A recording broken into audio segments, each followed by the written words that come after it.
Hello दोस्तों, स्वागत है आपका श्री गुरु एकेडमी में। मैं मनु वर्मा आपका शुक्रिया हार्दिक अभिनंदन करता हूं। दोस्तों, आज का टॉपिक बहुत ही इंपॉर्टेंट होने वाला है। आज का टॉपिक है बुद्धि मापन। बुद्धि मापन यानी कि मेजरमेंट ऑफ इंटेलिजेंसी। ये चैप्टर जो है आपका बहुत ही ज़्यादा आता है किसी भी एग्ज़ाम में। जितने भी शिक्षक भर्ती एग्जाम्स होते हैं सब में आते हैं। तो चलिए दोस्तों, चैनल को सब्सक्राइब और बेल आइकन को प्रेस कर दीजिए। जल्दी जल्दी से हम स्टार्ट करते हैं। तो सबसे पहले अगर हम बात करें दोस्तों बुद्धि मापन, तो बुद्धि मापन का जो काल है उसको कई भागों में डिवाइड किया गया है। तो दोस्तों कितने भागों में डिवाइड किया है, तो आप कहोगे 3 भागों में। कितने भागों में दोस्तों? 3 भागों में उसको डिवाइड किया गया है। पहला होता है प्रारंभिक काल, दूसरा मध्यकाल और तीसरा आधुनिक काल या फिर वर्तमान काल, इनको कह सकते हैं हम दोस्तों। ठीक है, अगर हम बात करें प्रारंभिक काल की, तो प्रारंभिक काल क्या होता है, तो इसमें से क्वेश्चन ज़्यादा नहीं आता। बस यही क्वेश्चन आता है कि प्रारंभिक काल में जो बुद्धि मापन का आधार था वो क्या होता है। तो आप कह दोगे कि प्रारंभिक काल में जो बुद्धि मापन का आधार था वो आपका शरीर रचना था। यानी कि प्रारंभिक जो काल था उसमें जो बुद्धि का मापन किया जाता था वो शरीर रचना के आधार पर, यानी शरीर की बनावट किस तरीके से है, कितना मतलब सॉलिड है, इस तरीके से मतलब उनका कुछ अपना रहता होगा, तो वो उसकी बुद्धि की जांच कर लेते थे। फिर उसके बाद आता था दोस्तों मध्यकाल। मध्यकाल आया दोस्तों। मध्यकाल में क्या हुआ, इसे विनय काल भी कहा जाता है। ये 1905 में विनय ने जो प्रयोग किया था, परीक्षण किया था, तो उसके बाद से इसे मतलब विनय काल भी कहा जाता है मध्यकाल के लिए। तो इसमें मानसिक आयु के आधार पर बुद्धिमापन किया जाता था। दोस्तों यहाँ से आपके क्वेश्चंस बहुत आते हैं कि प्रारंभिक काल में बुद्धिमापन का आधार क्या था, तो आप कहोगे क्या था दोस्तों, शरीर रचना के आधार पर। ठीक है, अगर मध्यकाल की बात की जाए तो मध्यकाल में जो बुद्धि मापन का जो आधार था वो आपका मानसिक आयु था। क्या था दोस्तों? मानसिक आयु के आधार पर बुद्धि मापन किया जाता था। दोस्तों इस टाइप से भी क्वेश्चन आ सकता है कि जो विनय थे, विनय साहब किसके आधार पर बुद्धि का मापन करते थे, तो आप कह दोगे मानसिक आयु के आधार पर। ठीक है दोस्तों, अब दोस्तों फिर आया वर्तमान काल। कौन सा दोस्तों? वर्तमान काल जब आता है तो वर्तमान काल को टर्मन काल भी कहा जाता है। टर्मन ने 1911 में एक परीक्षण किया था, उसके बाद से ही जो हमारा वर्तमान काल है उसको माना जाता है और इसीलिए टर्मन काल इसको नाम दिया गया है। ठीक है, अगर हम बात करें दोस्तों कि जो हमारा आधुनिक काल है, तो आधुनिक काल में बुद्धि मापन का आधार क्या है दोस्तों, तो आप कहोगे बुद्धि मापन का आधार क्या है, तो ये यहाँ पर बुद्धि लब्धि, सॉरी यहाँ पे थोड़ा सा मिस्टेक हो गया है, यहाँ पर बुद्धि लब्धि होगा। ठीक है, बुद्धि लब्धि यहाँ पर, तो सॉरी ये थोड़ा सा ठीक से नहीं लिखा है, बुद्धि लब्धि। ठीक है, यहाँ पर बुद्धि लिखा हुआ है, या लब्धि और लिख देना है।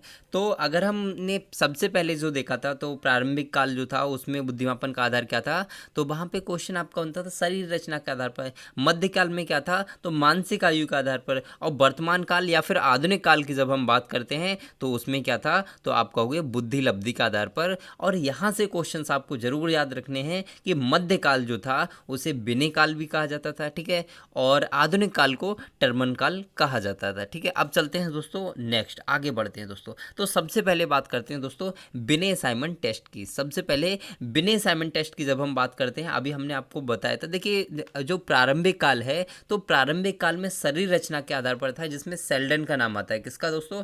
सेल्डन नामक एक हमारे मनोवैज्ञानिक हैं, उनका नाम आता है कि एक क्वेश्चन, यही एक क्वेश्चन आता है आज तक के रिकॉर्ड में, जो प्रारंभिक बुद्धि लब्धि मापन का जो कार्यकाल था उससे यही क्वेश्चन आता है कि जो आपका शरीर रचना के आधार पर बुद्धि का मापन किसने किया, तो आप कहोगे सेल्डन। बस सेल्डन, इससे ज़्यादा कोई क्वेश्चन नहीं आने वाला है। उसके बाद हम मध्यकाल की बात करते हैं। आप मध्यकाल को देखिए यहाँ पर। ठीक है, तो मध्यकाल में सबसे पहले अगर हम बात करें तो बिने साइमन टेस्ट हुआ था 1905 में, इसको आप ध्यान रखिए।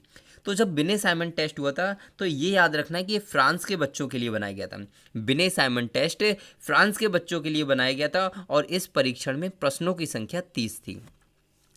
फ्रांस के बच्चों के लिए बनाया गया, इसमें कुछ प्रश्न रखे गए थे, तो आप ध्यान रखोगे कि जो प्रश्न थे, टोटल प्रश्न जो थे वो 30 प्रश्न थे। ठीक है दोस्तों, चलते हैं नेक्स्ट, आगे बढ़ते हैं। तो उसके बाद में जब 1905 में बिने साइमन टेस्ट हो गया तो 1908 में भी एक बिने साइमन टेस्ट हुआ और यह परीक्षण 1905 के परीक्षण को संशोधित रूप था। ठीक है, यानी कि संशोधन किया गया था उसका। ठीक है, तो ध्यान रखेंगे इसके लिए। चलते हैं आगे, आगे देखते हैं दोस्तों कि यह परीक्षण 3 से 13 वर्ष के बच्चों के लिए बनाया गया था दोस्तों, ठीक है। वो वाला परीक्षण, इससे पहले वाला जो परीक्षण था वो 3 से और 10 वर्ष के बच्चों के लिए बनाया गया था। लेकिन जो बिने साइमन टेस्ट, ये आपका दूसरा टेस्ट किया गया था 1905 वाला, जो उसको संशोधित करके 1908 में किया गया था। तो ये 3 से और 13 वर्ष के बच्चों के लिए बनाया गया था, इसको आप ध्यान रखिए। नेक्स्ट है कि इस परीक्षण में प्रश्नों की संख्या 30 से बढ़ाकर 58 कर दी गई। पहला जो परीक्षण था उसमें प्रश्नों की संख्या कितनी थी, तो आप कहोगे 30 थी। लेकिन जो द्वितीय परीक्षण किया गया था संशोधित रूप उसका 1908 में, तो उसमें प्रश्नों की संख्या 58 कर दी गई। यानी कि क्वेश्चन इस टाइप से भी आ जाता है कि कितने क्वेश्चंस बढ़ाए गए थे। तो आप याद रखोगे कि द्वितीय जो टेस्ट किया गया था उसमें 28 क्वेश्चन यानी कि 28 क्वेश्चंस को बढ़ा दिया गया था, ठीक है दोस्तों, ध्यान रखेंगे, इंपॉर्टेंट पॉइंट है। नेक्स्ट दोस्तों, इस परीक्षण में पहली बार मानसिक आयु का वर्णन किया गया था। यानी कि 1908 में जो संशोधित रूप था उसमें सबसे पहली बार मानसिक आयु का वर्णन किया गया था दोस्तों। चलते हैं आगे बढ़ते हैं दोस्तों, सॉरी दोस्तों थोड़ा, हाँ दोस्तों, अगर हम बात करते हैं कि 1910 में गोडार्ड ने विने साइमन टेस्ट 1908 को अंग्रेजी में रूपांतरित किया। क्वेश्चन, ये वाला क्वेश्चन कई मर्तबा ये वाला क्वेश्चन आ चुका है दोस्तों। मैं मर्तबा कह देता हूँ, आप मुझे गलत मत समझिए। मर्तबा का मतलब होता है कई बार, ठीक है, वो मुंह से निकल जाता है कभी कभी। तो 1910 में गोडार्ड ने विनय साइमन टेस्ट 1908 को अंग्रेजी में रूपांतरित किया। किसमें दोस्तों, क्वेश्चन ये आता है कि अंग्रेजी में रूपांतरित किसने किया, ठीक है। विनय साइमन टेस्ट को अंग्रेजी में रूपांतरित किसने किया, तो आप कहोगे गोडार्ड ने किया था दोस्तों, ठीक है। अगर हम बात करते हैं दोस्तों नेक्स्ट दोस्तों बात करते हैं विनय साइमन टेस्ट, ठीक है दोस्तों। विनय साइमन टेस्ट 1911। अभी तक दोस्तों आपने क्या देखा, तो सबसे पहला टेस्ट हुआ था, आप देख सकते हो 1905 में हुआ था।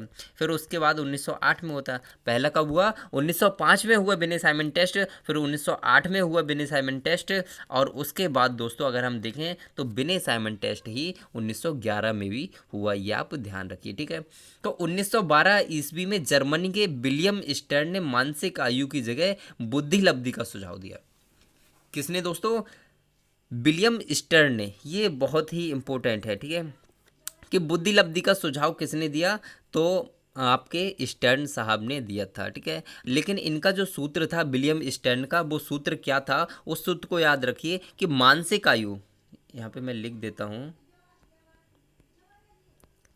मानसिक आयु बटे, यहाँ पे आयु भी लिख देता हूँ मैं, मानसिक आयु बटे वास्तविक आयु, मानसिक आयु बटे वास्तविक आयु, मानसिक आयु बटे वास्तविक आयु, इन्होंने एक सूत्र दिया था, किसने, विलियम स्टर्न ने दोस्तों, ठीक है। और इनका जो आधार था वो क्या था, बुद्धि लब्धि था, ये ध्यान रखिए, ठीक है। चलते हैं दोस्तों आगे बढ़ते हैं। उसके बाद आता है स्टैनफोर्ड बिने टेस्ट। स्टैनफोर्ड बिने टेस्ट ये 1916 में हुआ था। स्टैनफोर्ड बिने टेस्ट 1916 में हुआ। यह परीक्षण टर्मन के द्वारा बनाया गया था दोस्तों। किसके द्वारा, टर्मन के द्वारा बनाया गया, और यह परीक्षण अमेरिका के बच्चों के लिए बनाया गया था। ये चीज़ आपको ध्यान रखनी है। और स्टैनफोर्ड, अब आगे बढ़ने से पहले दोस्तों मैं एक बार इसको रिपीट जरूर कर लेना, क्योंकि इसकी सन बहुत आती है, सन कई बार आती हैं कि पहला विनय साइमन टेस्ट कब हुआ था, तो आप कहोगे कब हुआ, 1905 में हुआ। दूसरा विनय साइमन टेस्ट कब हुआ, तो 1900 कब हुआ था दोस्तों, 1908 में हुआ। तीसरा विनय साइमन टेस्ट कब हुआ, तो 1911 में हुआ था। और जो चौथा हुआ वो विनय साइमन टेस्ट नहीं था, बल्कि स्टैनफोर्ड विनय टेस्ट था। कौन सा, स्टैनफोर्ड बिने टेस्ट था दोस्तों। अब ये क्यों नाम रखा गया, ये 1916 में हुआ, ये हम आगे बताएंगे इसका नाम क्यों रखा गया, ठीक है। तो ये परीक्षण टर्मन के द्वारा बनाया गया था दोस्तों, ठीक है। किसके द्वारा, टर्मन के द्वारा बनाया गया था, और यह परीक्षण अमेरिका के बच्चों के लिए बनाया गया, और इससे पहले वाला जो था वो फ्रांस के लिए बनाया गया था, ठीक है। तो स्टैनफोर्ड विश्वविद्यालय में प्रयोग होने के कारण इसका नाम स्टैनफोर्ड बिने रखा गया। इस परीक्षण में पहली बार आईक्यू का प्रयोग किया गया था। देखिए दोस्तों, जो स्टैनफोर्ड बिने परीक्षण है वो क्यों इसका नाम स्टैनफोर्ड रखा गया, तो अमेरिका में एक मतलब विश्वविद्यालय का नाम है, यूनिवर्सिटी का नाम स्टैनफोर्ड, ठीक है। तो उस विश्वविद्यालय में ही प्रयोग हुआ था, इसलिए इसका नाम स्टैनफोर्ड बिने रख दिया गया, ठीक है दोस्तों। तो ध्यान रखेंगे, सबसे पहली बार आईक्यू का प्रयोग किस परीक्षण में किया गया था। ये क्वेश्चन कई बार आ चुका है, तो आप कहोगे सबसे पहली बार आईक्यू का प्रयोग स्टैनफोर्ड बिने टेस्ट में किया गया था। अब इसमें एक सूत्र होता है दोस्तों, सॉरी दोस्तों माफ़ करेंगे, हाँ हाँ मिस्टेक हो ही जाती है कभी कभी। हाँ दोस्तों, तो अगर हम देखें दोस्तों, तो इसमें इन्होंने जो सूत्र दिया था, इनका सूत्र कई बार आता है। तो इससे पहले मैंने आपका जो सूत्र बताया था वो बताया था टर्मन का। तो टर्मन का जो सूत्र था उसमें आपका 100 नहीं था, ये वाला 100 नहीं था दोस्तों। अगर दोस्तों क्वेश्चन आता है कि MA/CA यानी कि मानसिक आयु बटे वास्तविक आयु, ये सूत्र किसने दिया, तो आप कहोगे विलियम स्टर्ड ने दिया था, ठीक है। लेकिन दोस्तों क्वेश्चन यहीं पर आ जाता है कि MA/CA इंटू 100, ये इंटू मतलब बीच में है दोस्तों, थोड़ा सा हो नहीं रहा था, तो ये लिख सकते हैं इसके लिए MA/CA इंटू 100 जो है सूत्र किसने दिया, तो आप कहोगे टर्मन ने दिया। ये क्वेश्चन बहुत आता है दोस्तों, आप कई बार आता है, आपने देखा भी होगा इसके लिए, तो इसको बिल्कुल भी नज़रअंदाज ना करें। अब दोस्तों यहाँ से क्वेश्चन बहुत आते हैं कि टर्मन के द्वारा, टर्मन ने जो एक सारणी बनाई थी कि आयु के आधार पर बच्चों का जो वर्गीकरण किया था, उस वो वर्गीकरण बताइए दोस्तों। तो इसको ज़रूर ध्यान रखेंगे। इसमें क्या था दोस्तों कि 140, अगर किसी बच्चे की बुद्धि लब्धि 140 या फिर इससे अधिक होती है तो उसे जीनियस कहते हैं, यानी कि प्रतिभाशाली या फिर जीनियस कहा जाता है। ये किसके द्वारा है, ये टर्मन के द्वारा बनाई गई सारणी के आधार पर इसको लिया गया है दोस्तों। जो आईक्यू के आधार पर विभाजन तो कई लोगों ने किया, लेकिन जो सबसे प्रसिद्ध और सबसे ज़्यादा सर्वमान्य है वो टर्मन की जो सारणी है वो है, और मैंने इसमें टर्मन की सारणी के आधार पर ही इसको किया हुआ है दोस्तों, ठीक है। तो ध्यान रखेंगे 140 या फिर इससे अधिक जो बुद्धि लब्धि होती है उसे कहते हैं प्रतिभाशाली या फिर जीनियस, ठीक है। 130 से और 139 अगर किसी बच्चे की बुद्धि लब्धि होती है तो उसे क्या कहते हैं, प्रखर या अतिश्रेष्ठ या फिर वेरी सुपरियर, ठीक है। ध्यान रखेंगे इसके लिए।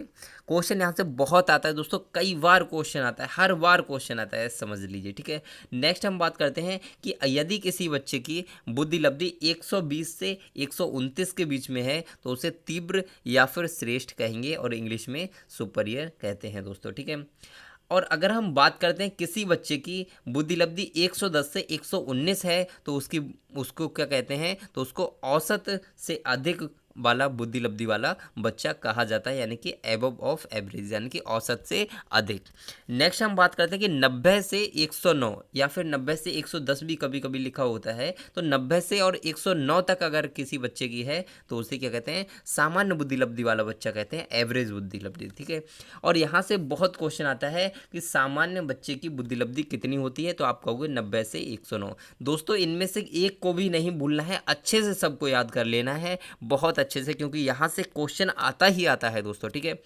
अब हम बात करते हैं कि 80 से 89, 80 से 89 के बीच अगर किसी बच्चे की बुद्धि लब्धि है तो उसे क्या कहते हैं, तो उसे सीमावर्ती और अल्प या फिर पिछड़ा बालक भी कहते हैं, यानी कि बॉर्डर लाइन एंड डल कहते हैं, ठीक है दोस्तों। अब हम नेक्स्ट बात करते हैं दोस्तों कि यदि किसी बच्चे की बुद्धि लब्धि 70 से 79 के बीच होती है, 70 से 79 के बीच होती है तो उसे क्या कहते हैं, तो उसे औसत से कम कहते हैं। क्या दोस्तों, उसे औसत से कम बुद्धि लब्धि वाला बच्चा कहते हैं, ये आप ध्यान रखिए, ठीक है दोस्तों।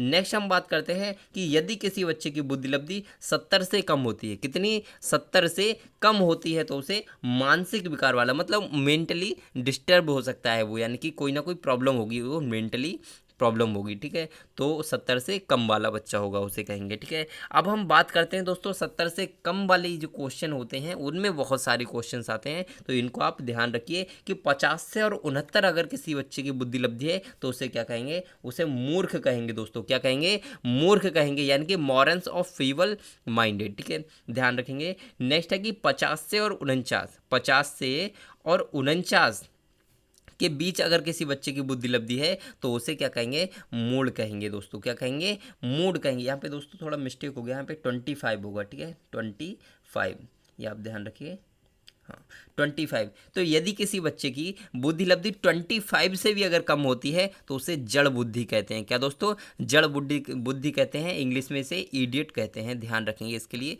बहुत ही इंपॉर्टेंट क्वेश्चन है, ठीक है। अब यहाँ से दोस्तों क्वेश्चन कई बार आ चुके हैं, तो आप एक काम करिए, इसको एक बार से रिवाइज कर लीजिए दोबारा से, कि एक बार से मैं यहाँ पे रिपीटेशन नहीं करा रहा हूँ, पर आप वीडियो को 2 बार ज़रूर देखिए, क्योंकि यहाँ से क्वेश्चंस बहुत बार आते हैं। चलिए आगे बढ़ते हैं दोस्तों, और आगे बढ़ते हैं तो यहाँ पर हम देखते हैं कि मानसिक विकार वाले बच्चे कौन से होते हैं दोस्तों।